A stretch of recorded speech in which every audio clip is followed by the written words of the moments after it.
The hip is a ball within a socket.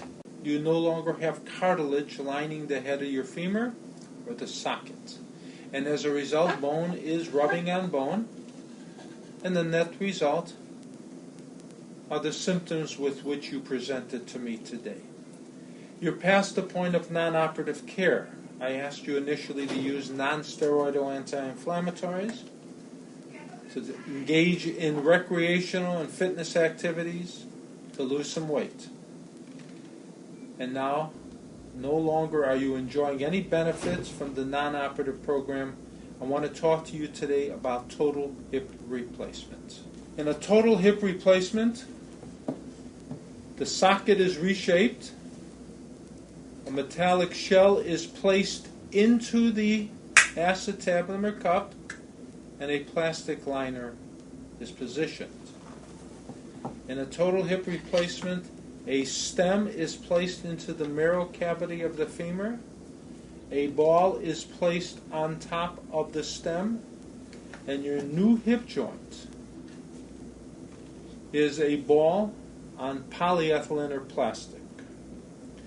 There are different types of bearing surfaces or weight-bearing surfaces that are employed in joint replacement surgery, but I think given your needs, metal on plastic would best serve your activities, your desires to be pain-free, and the high quality of life to which you wish to return.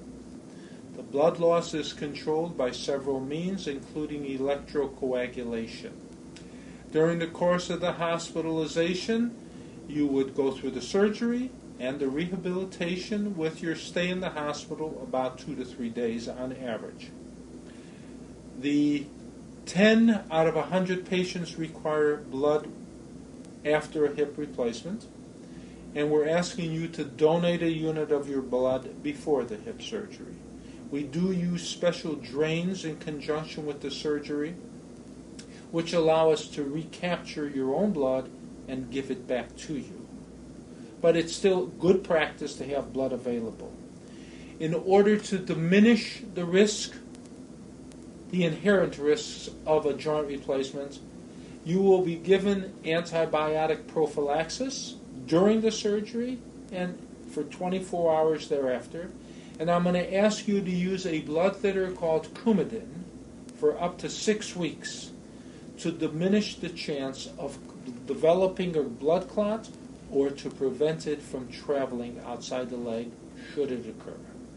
Now, in the real situation, there's obviously skin, muscle, normal ligamentous, and capsular structures which protect the joint and keep it in place. And during the surgical exposure, these muscles are divided, moved to the side, the ligaments are transected, and we dislocate the hip to gain access to the ball and socket.